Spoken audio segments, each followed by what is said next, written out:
राज परिवार में ऊंच पद माना क्या और कौन सा?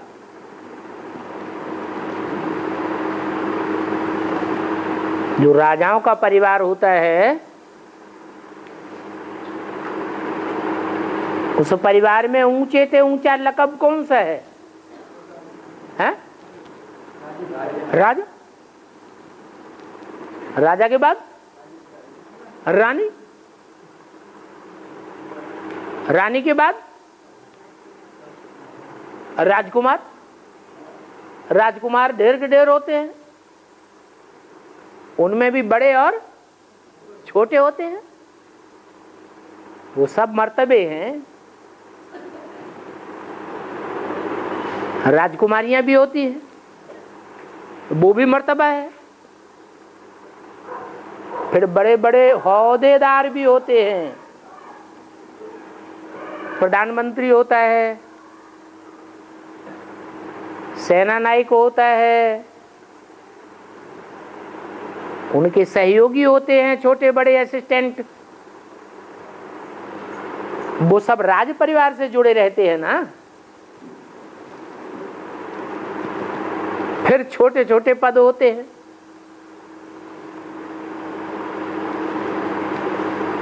दास दासियां होती हैं, उनकी भी कोई हेड होगी। दास होते हैं जो बाहर रहते हैं, बाहर सेवा करते हैं, उनके भी हेड्स होते हैं। फिर राज परिवार के चांडाल भी होते हैं, वो है सबसे नीचे पद। और ढेर के ढेर होते हैं, थोड़े नहीं होते हैं। उन ढेर के बीच में राजा रानी दो ही होते हैं।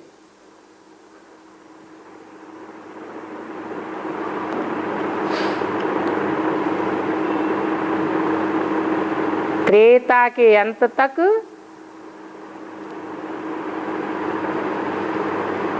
राज परिवार में कितने हो जाते हैं? हैं? जो राज परिवारों में ऊंच पद पाते हैं उनकी संख्या 16,108 हो जाती है।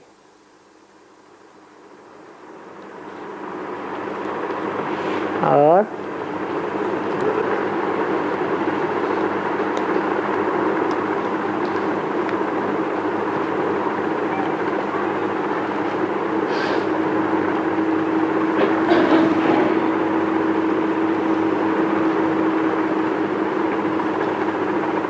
बाबा मुझे एकांत में नदी किनारे जंगल झाड़ी हरे हरे वृक्ष बहुत अच्छे लगते हैं।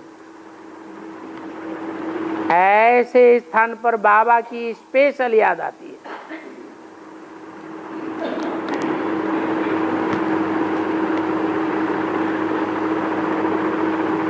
उनको सन्यासी कहेंगे या गृहस्थी कहेंगे? वो तो सन्यासी हो गए। एकांत में जाकर के याद किया तो ये बड़ी बात नहीं, लेकिन घर गृहस्थ में रह करके याद किया तो पावरफुल आत्मा साबित होती है। और बाबा ने तो बताया है एक के अंत में रहो, बुद्धि एक के अंत में लगी रहे, उसे कहेंगे सच्चा एकांत। जंगल में जाने की जरूरत ही नहीं, क्योंकि हमको तो ज्ञान मिला हुआ है ये सारी दुनिया जंगल ही जंगल है, कांटों का जंगल है। अलग से जंगल में जाने की कोई बात ही नहीं।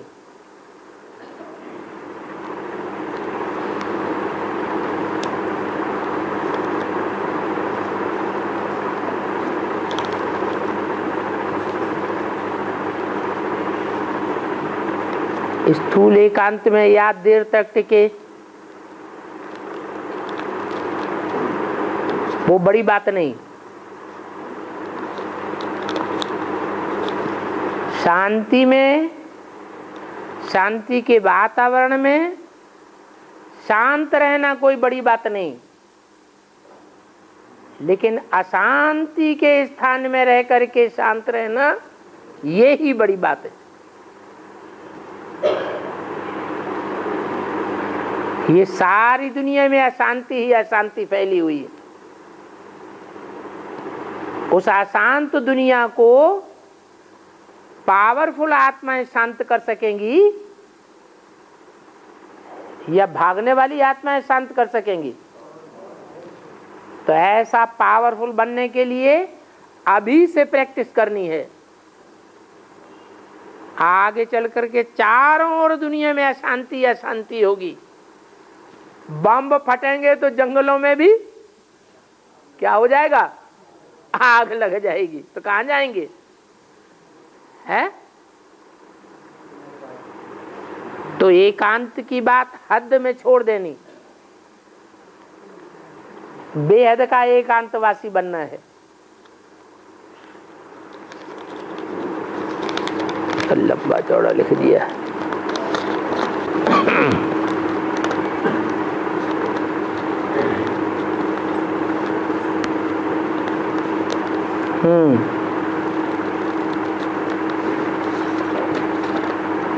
तो आज सब लोग एकांतवासी होके बैठे हैं।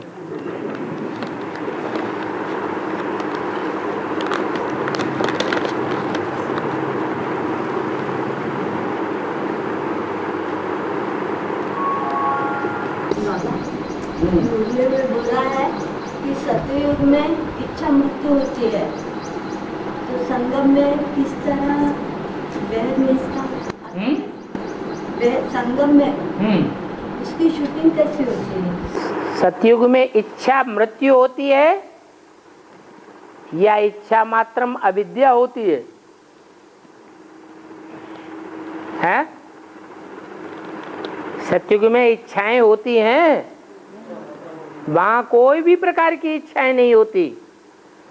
आज की दुनिया में मनुष्य बहुत दुखी होते हैं तो इच्छा करते हैं क्या? हमारी मौत आ जाए।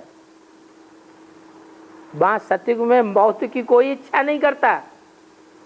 हाँ, जब मृत्यु होनी होती है तो उनको साक्षात्कार हो जाता है।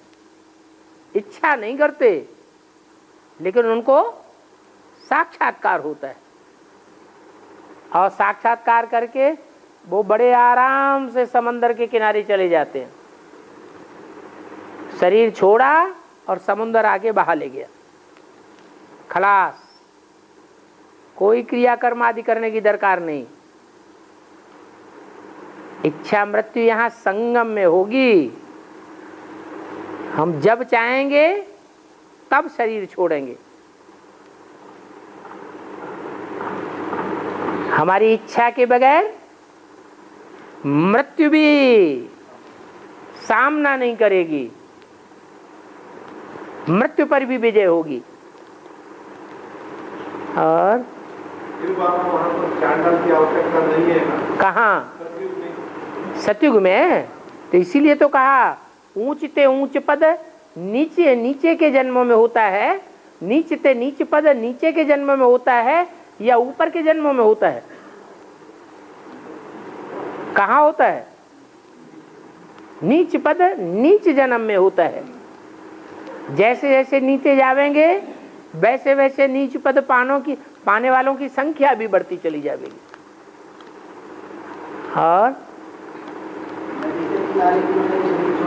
है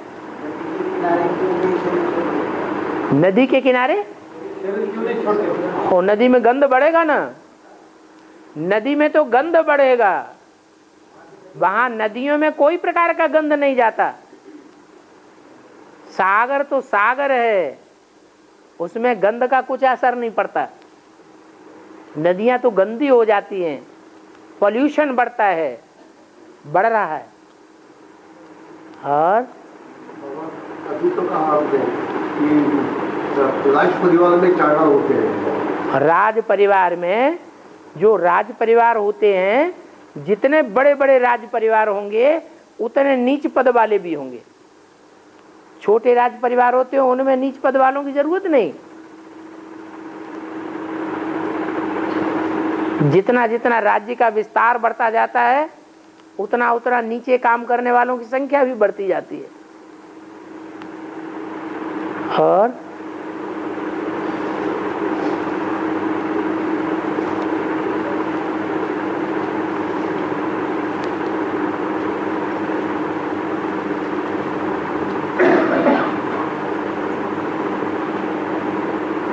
इच्छा मात्र अविद्या का अर्थ क्या बाबा?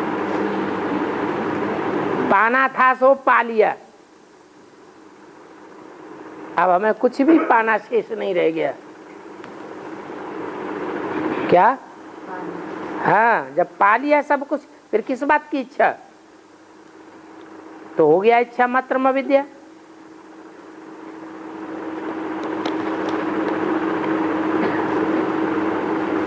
इस दुनिया में इच्छाएं बढ़ती जाती हैं और नई दुनिया में इच्छाएं घटती जाती हैं। जितनी जितनी नई दुनिया होगी उतनी इच्छाएं कम होंगी।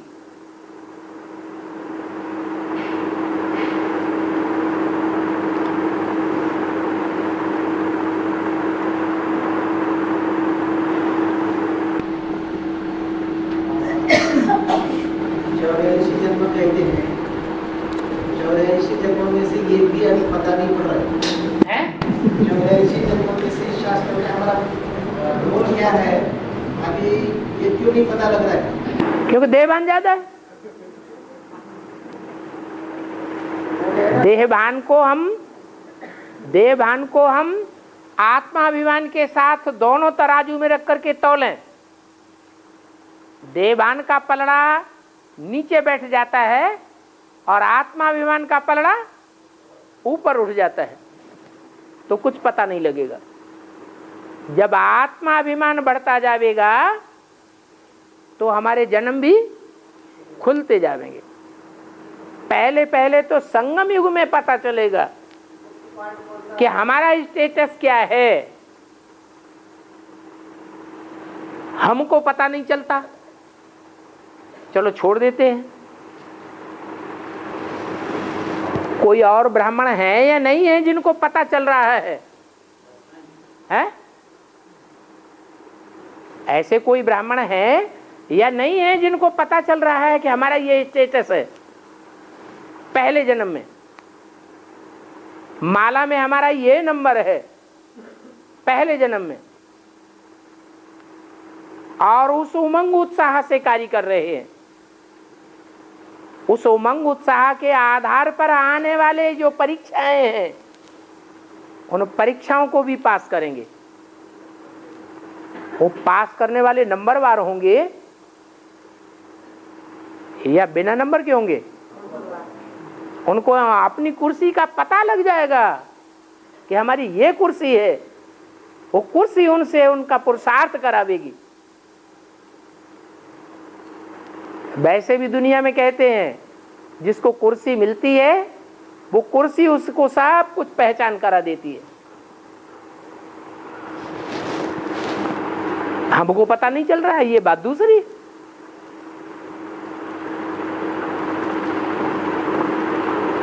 और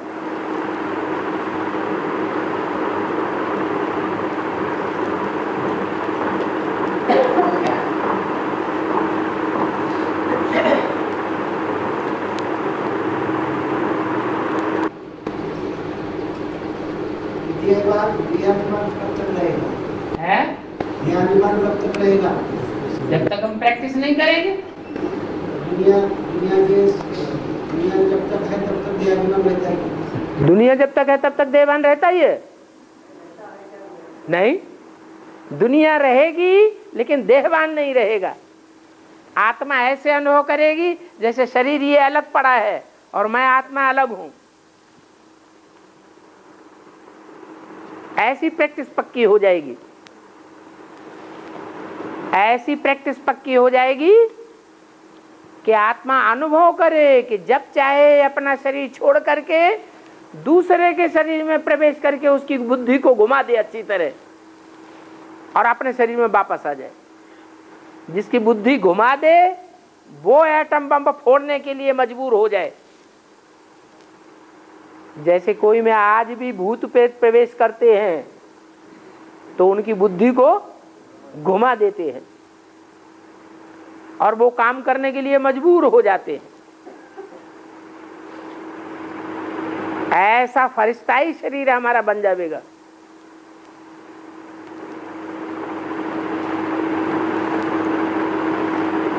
और ये जन्म का पता पड़ने पर अपने ये जन्म का पता जब लगेगा, बाबा ने तो बोल दिया मैं बच्चों के बगैर नहीं रह सकता और बच्चे मेरे बगैर नहीं रह सकते।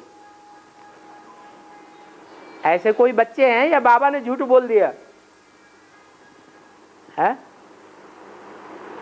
अव्यक्त वाणी में बाबा ने बोला ऐसे बच्चे हैं जिनके बगैर मैं नहीं रह सकता और बच्चे मेरे बगैर नहीं रह सकते। उस लिस्ट में हम हैं। चलो हम तो अपने को महसूस नहीं करते लेकिन बाबा ने बोला है तो हैं तो जरूर ऐसे।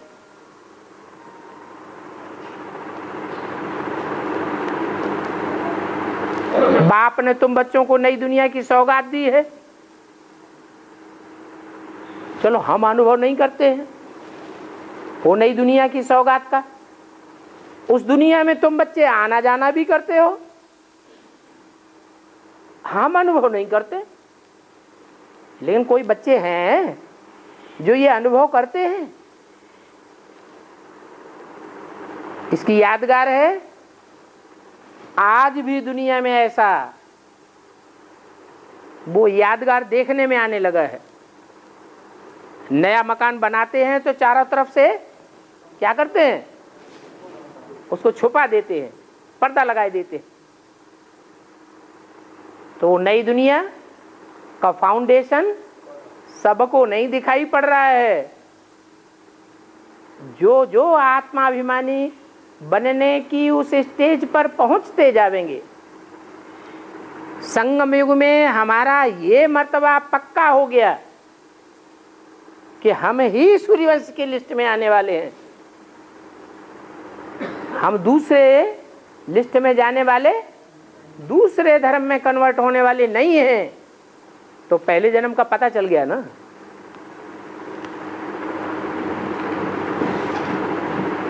वो ज्ञान ही उनसे पुरुषार्थ कराता है। दुनियादारी, घर संबंधी, मित्र संबंधी सब भुला देता है।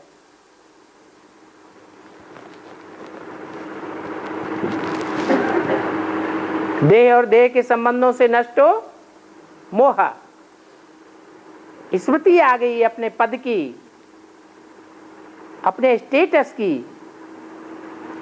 तो वो स्मृति ही सब कुछ भुलाती है।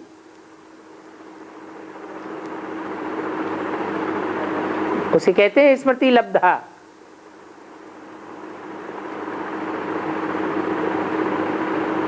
लेकिन अभी हमारा अनुभव नहीं है, तो जो अनुभव आज नहीं है वो अनुभव कल नहीं हो सकता। हो सकता है ना। उसके लिए तरीका आज ही बता दिया, क्या करो है, फॉलो फादर।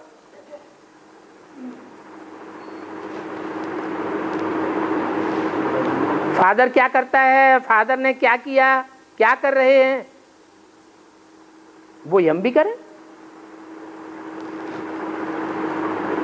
और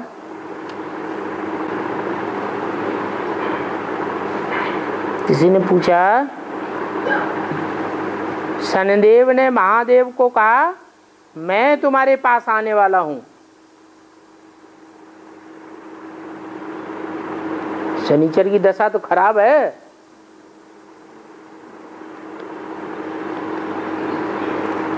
कोई शनिचर के पास आने देना अच्छा समझेगा क्या? नहीं। राहु की दशा में आना कोई पसंद करेगा क्या?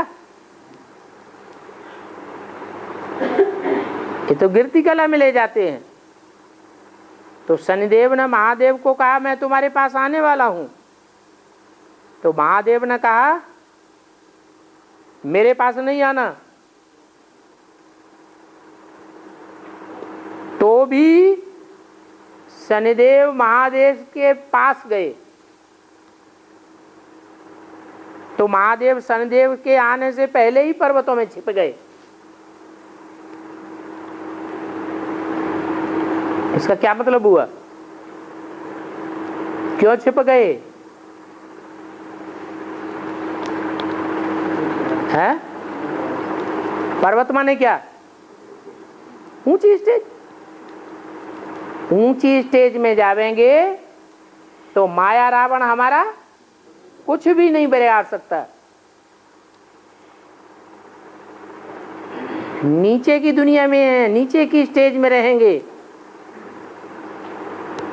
तो इनका असर हो जाता है।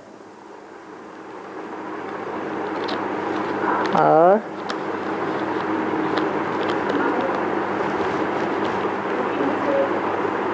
है पीछे आओ भाई, पीछे आओ।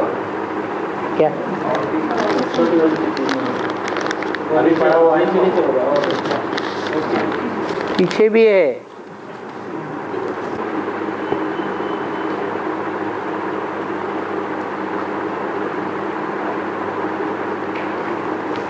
रावण की बहन शूर्पणखा राम को कहती है मैं लक्ष्मण के साथ शादी करना चाहती हूं।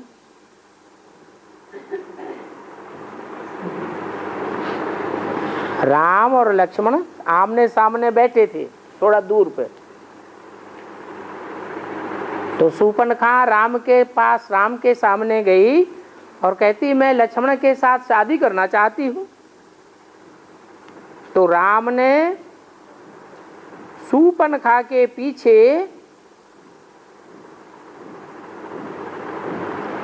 ऐसा लेख दिखाई दिया पीठ पर, किसका नाक कान काट दो।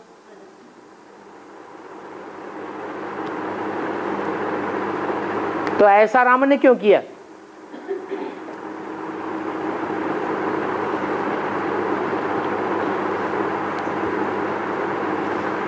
क्या खराब काम कर दिया क्या है? अच्छा किया या खराब किया है? अच्छा काम कर दिया। शूर्पणखा विदेशी थी या स्वदेशी कन्या थी? विदेशी कन्या थी। विदेशी कन्याएं तो इधर उधर घूमती ही रहती हैं जंगलों में।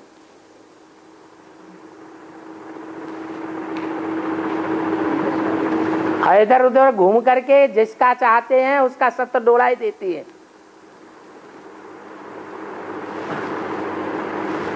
राम तो पक्का स्वदेशी है और लक्ष्मण भी स्वदेशी है। तो उनको इशारा दिया। नाक कान काटने का मतलब क्या है? कि इनकी इज्जत धूल में मिला दो। तो लक्ष्मण राम नाक कान काट दिए। इज्जत से बेइज्जत हो गई। ये कोई खराब काम थोड़े हुआ।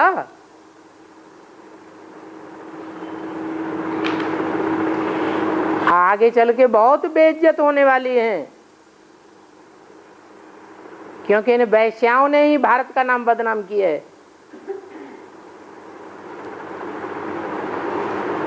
तो जिन्होंने भारत का नाम बदनाम किया है उनको सजा नहीं मिलनी चाहिए? आखिरी जन्म में भी सजा नहीं मिलेगी क्या है? मिलेगी। कान कट गए माने ईश्वरीय ज्ञान उनकी बुद्धि में समाता ही नहीं, क्योंकि कान कटे हुए।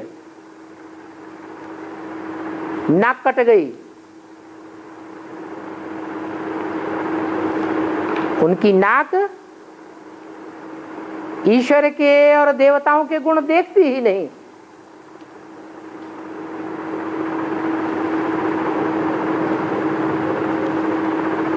तो ऐसों का संसार में रहना ही बेकार है। और रहते हैं तो सम्मान पूर्वक न रह पाए, ताकि उनको पश्चाताप हो कि ये रास्ता ही गलत है।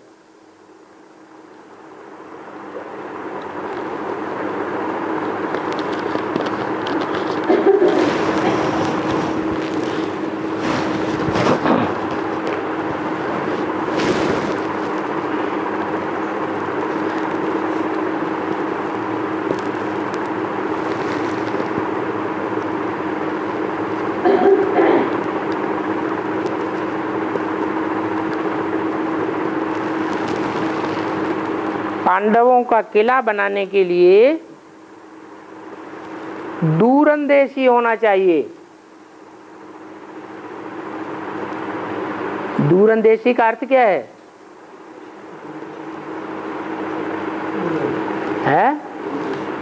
एक होती है नजदीक को देखने वाली बुद्धि, और एक होती है दूर की बात सोचने वाली बुद्धि। तो बुद्धि ऐसी होनी चाहिए जो दूर की बात को भी समझे। किला किसे कहा जाता है? संगठन को किला कहा जाता है। संगठन बनाने के लिए जो परिवार के भांति हैं, उन परिवार के भांतियों की छोटी छोटी गलतियों को पकड़ करके तिल का ताड़ नहीं बनाना है। बहुत क्षुद्र बुद्धि की बात, दूरंदेशी बुद्धि नहीं कहेंगे। जब बता दिया ये हमारे परिवार के हैं, तो आज नहीं तो कल सुधर ही जावेंगे। जैसे बाबा ने बोला है,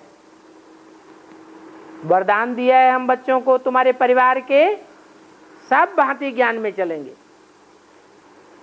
सारा ही ईश्वरीय परिवार बन जाएगा। तो जब मालूम है कि ये हमारे परिवार के भांति हैं, तो उनके साथ व्यवहार सलूक अच्छा करना चाहिए, या उन्हें घृणा की दृष्टि से देखना चाहिए। अच्छा व्यवहार करना चाहिए। वो तो अज्ञानी है। जैसे छोटा बच्चा कुछ नहीं जानता है, कुछ नहीं समझता है, तो उसके साथ कैसा व्यवहार किया जाता है? जैसा छोटे बच्चों के साथ व्यवहार किया जाता है, ऐसा परिवारजनों के साथ व्यवहार करना है। तो ये इसको कहेंगे दूरंदेशी बुद्धि।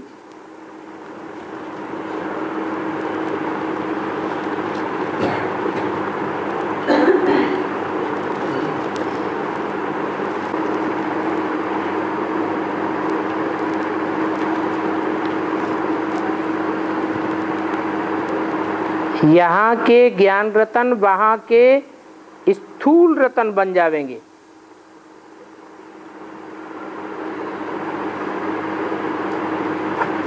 और ज्ञान रतन तो सरेंडर वर्ग भी धारण करता है,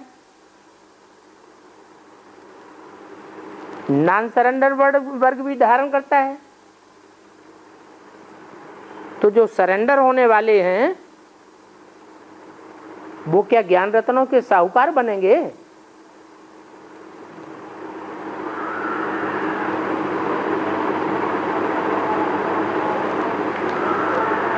सरेंडर होने वालों के लिए क्या बोला है? क्या बनेंगे? राज परिवार के भांति बनेंगे। जो राज परिवार होता है, उस राज परिवार में चाहे छोटा पद पाने वाला हो, चाहे बड़ा पद पाने वाला हो, दुनियावी लोगों के मुकाबले वो कम संपत्ति वाले होते हैं या धन धान्य से भरे पूरे होते हैं?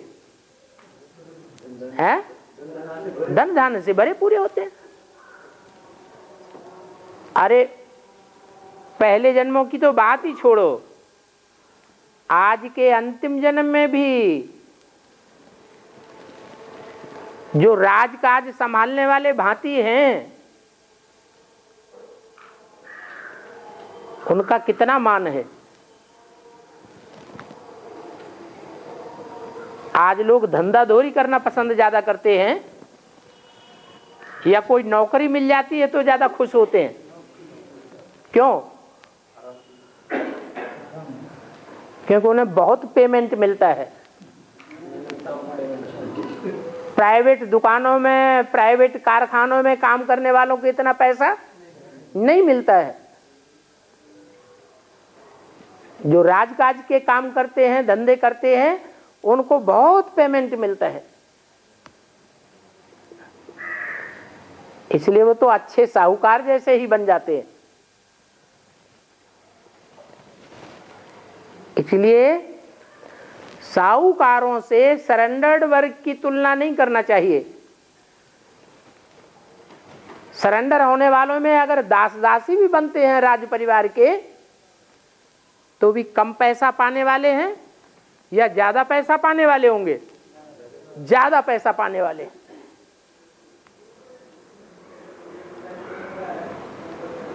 एक छोटे थाने में, छोटे पुलिस स्टेशन में दरोगा को जो पेमेंट मिलता है,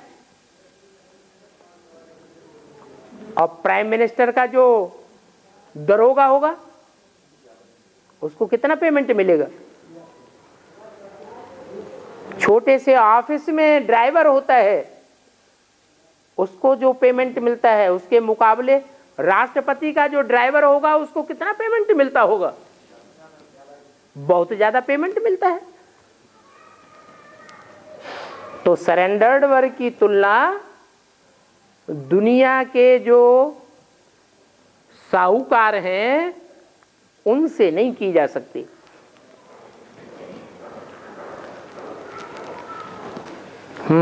और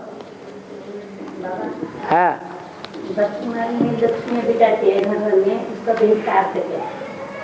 लक्ष्मी महालक्ष्मी पूजन होता है बाबा इस महीने में। हाँ, महीने में गणपति के है, गणपति के बाद हाँ लक्ष्मी पूजन होता है।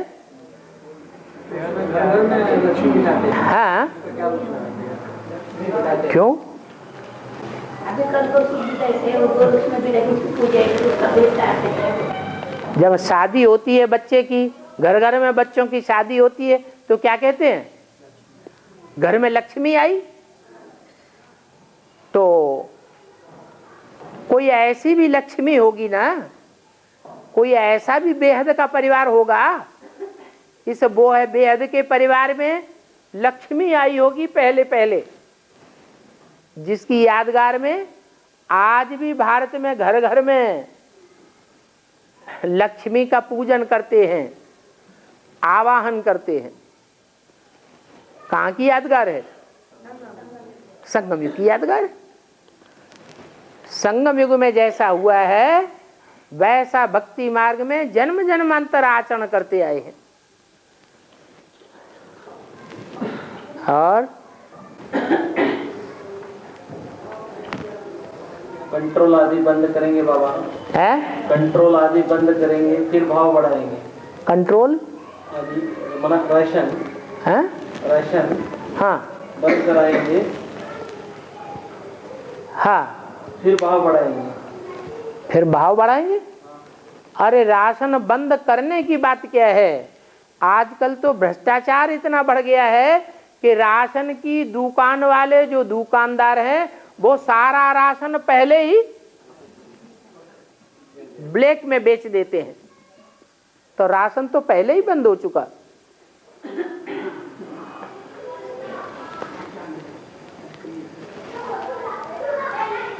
इसलिए महंगाई तो बढ़नी ही बढ़नी है।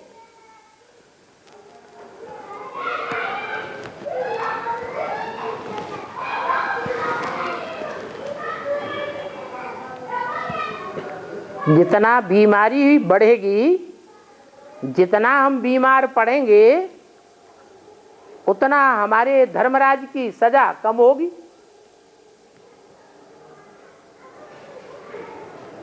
लेकिन बीमारी में कर्मणा सेवा तो नहीं कर पाते हैं।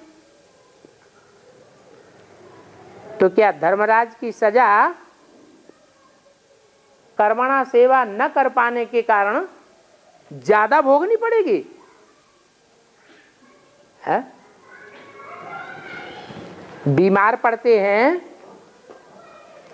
तो कर्मणा सेवा करने का ज्यादा मौका मिलता है या वाचा सेवा करने की ज्यादा मौका मिलता है या मनसा सेवा करने का ज्यादा मौका मिलता है? कर्मणा सेवा से भी ज्यादा ताकतवर है वाचा सेवा, और वाचा सेवा से भी ज्यादा ताकतवर है मनसा सेवा। तो जो बीमार पड़ते हैं, कम से कम गोलियां खा करके, इंजेक्शन लगा करके मनसा सेवा तो कर सकते हैं। वो मनसा सेवा की कोटि ताकत वाचा सेवा से और कर्मणा की सेवा से कई गुनी ज्यादा है। वैसे तो मौका ही नहीं मिलता है मनसा सेवा करने का, फ्री रह ही नहीं पाते हैं। लेकिन जब हॉस्पिटलाइज हो जाता है आदमी तो उसको ढेर सारा टाइम मिलता है। चाहे तो मनसा को कंट्रोल करे और मनसा की सेवा करे, और चाहे तो ना करे।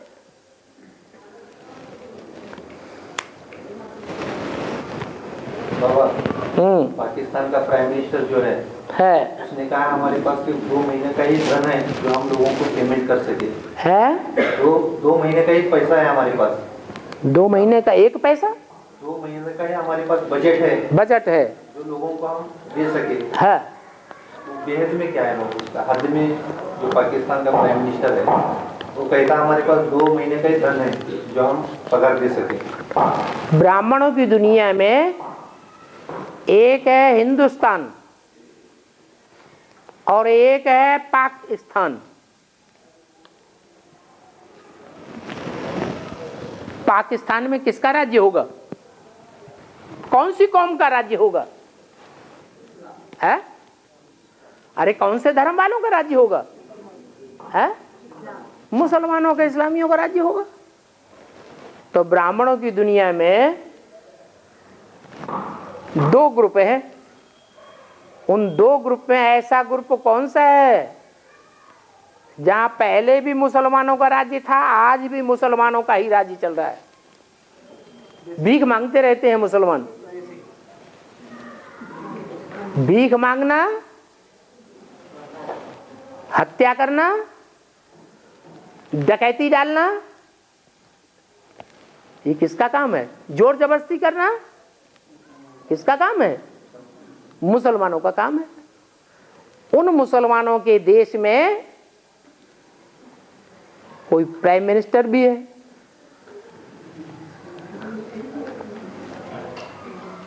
वो प्राइम मिनिस्टर का कहना है हमारे पास इतना ही बचा है,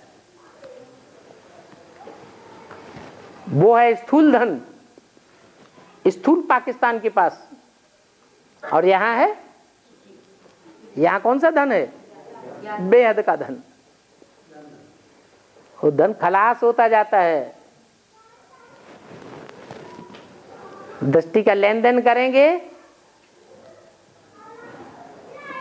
तो संकल्प बिगड़ते हुए बनेंगे, बिगड़ैल संकल्प बनेंगे, वाइब्रेशन बनेगा, या वाइब्रेशन संकल्पों का सुधरेगा?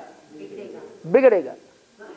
जब संकल्पों का वाइब्रेशन लगातार बिगड़ता रहेगा तो ज्ञान रत्नों की कमी हो जाएगी बुद्धि में, या बढ़ेंगे?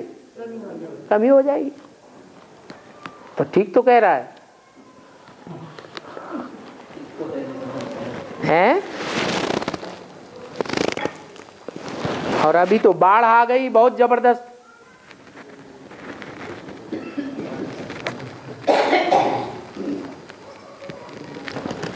बेहद की नदियों में भी जब ज्यादा बाढ़ आती है तो देह अभिमान की मिट्टी मिल जाती है कि नहीं पानी में? तो ज्ञान जल में देह अभिमानी की मिट्टी मिल जाने से कचड़े वाला पानी बन जाता है। और उस पानी की बहुतायत अगर हो जाए, बाढ़ आ जाए, तो फिर सारे बोड़म बोड़ होंगे या जिंदा बचेंगे? बोड़म बोड़ होंगे। बेसिक में जितने ज्ञान में निकलते हैं उससे ज्यादा तो टूट रहे हैं।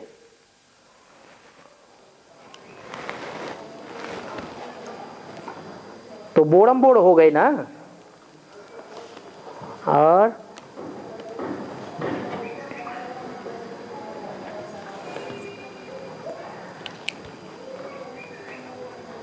शिव बाप मुकर्रर रथ में निरंतर रहते हैं क्या?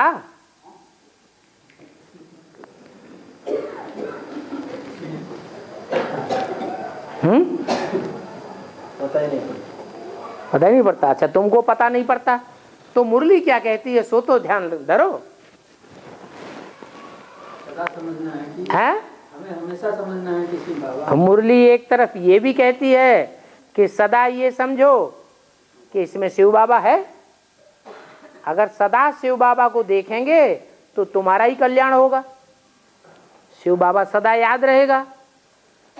अगर ये समझेंगे कभी है कभी नहीं है तो कोई बात तुम्हें अनुचित लगेगी तो तुम्हारी बुद्धि में आ जाएगा ये तो इसकी मनमत है, शिव बाबा की श्रीमत नहीं है। तो अपनी मनमत पर या मनुष्यों की मत पर चल पड़ेंगे तो घाटा होगा या फायदा होगा? घाटा हो जाएगा। दूसरी बात, एक तरफ तो मुरली में बोला है सदा ये समझो कि इसमें शिव बाबा है, दूसरी तरफ बोला है बैल पर सवारी सदैव होती है क्या? है? होती है? सदैव बैल के ऊपर सवारी होती है क्या? माने भक्ति मार्ग में जो चित्र दिखाए हैं वो सदैव ही बैल पर सवार दिखाया है या वैसे भी दिखाया है, अलग से भी दिखाया है? तो ये मिसाल दिया कि वास्तव में शिव बाप सदैव सवार नहीं रहते हैं, लेकिन ये भी बोला है तुम बच्चे मेरे को जितना याद करेंगे उतना मैं तुम्हारे साथ हूं। तो भले प्रवेश न हो लेकिन जिसमें प्रवेश होता है मुकर्रर रथ में, अगर वो याद में रहता हो तो प्रवेश मानेंगे या नहीं मानेंगे? मानना पड़ेगा। ये बाहर से देखने से तो पता ही नहीं लगता कि कब याद है कब नहीं है।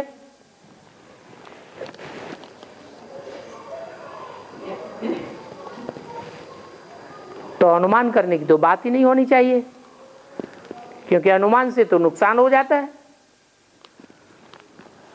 और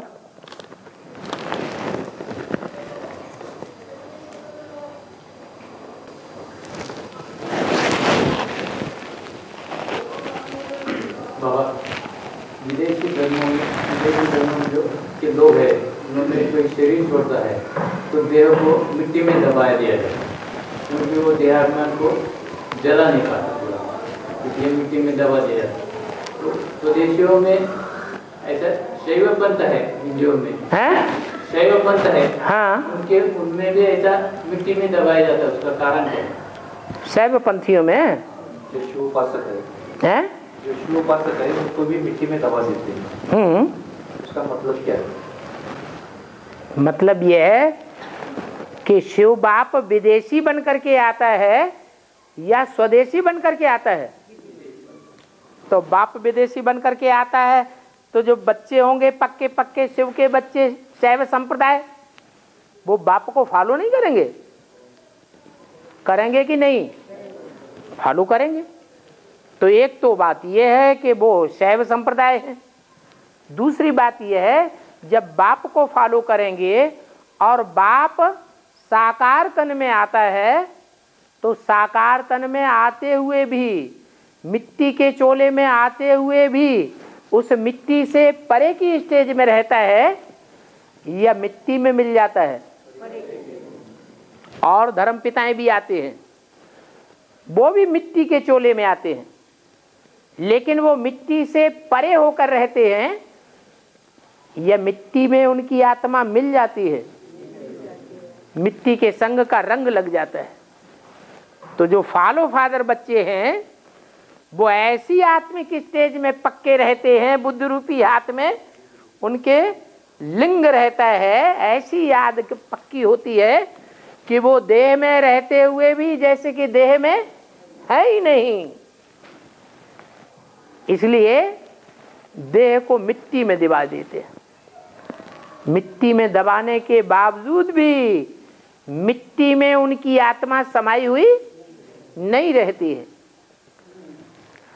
और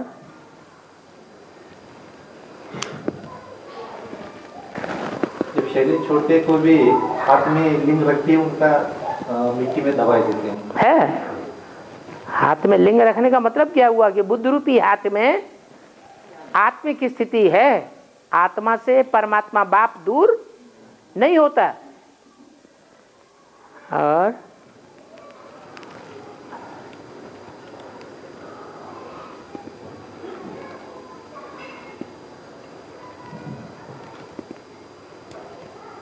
दूसरे धर्म वाले मिट्टी में दबाते हैं, उसका तो कारण ये है कि जब सृष्टि का अंत होता है तो और धर्म की आत्माएं देवान की मिट्टी में ही दबी रहती है, आत्मिक स्टेज का पक्का पुरुषार्थ कर ही नहीं पाती, देवान की मिट्टी में ही दब जाते हैं, खत्म हो जाते हैं। इसलिए उनके संप्रदाय में यही परंपरा चलती है कि जब मरे तो मिट्टी में दबा दो। और जो पक्के भारतवासी हैं, भारतवासियों में क्या परंपरा चलती है? यही परंपरा चलती है कि जब मरे तो देह रूपी मिट्टी को भी क्या करो, जला दो, नाम निशान भी न रहे देवान का, ऐसी स्टेज बनाई लेनी है। तो ये संगम युग की यादगार है। जो पक्के देह भारतवासी हैं वो ऐसी आत्मा की स्टेज में पक्के हो जाते हैं कि देवान की मिट्टी जल जाती है, सारा देवान भस्म हो जाता है। इसलिए यादगार में हिंदू जलाते हैं और विदेशी मिट्टी में दबाते हैं।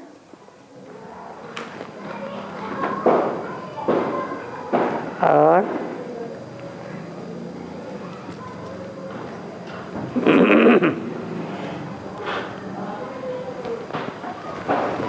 ओम शांति।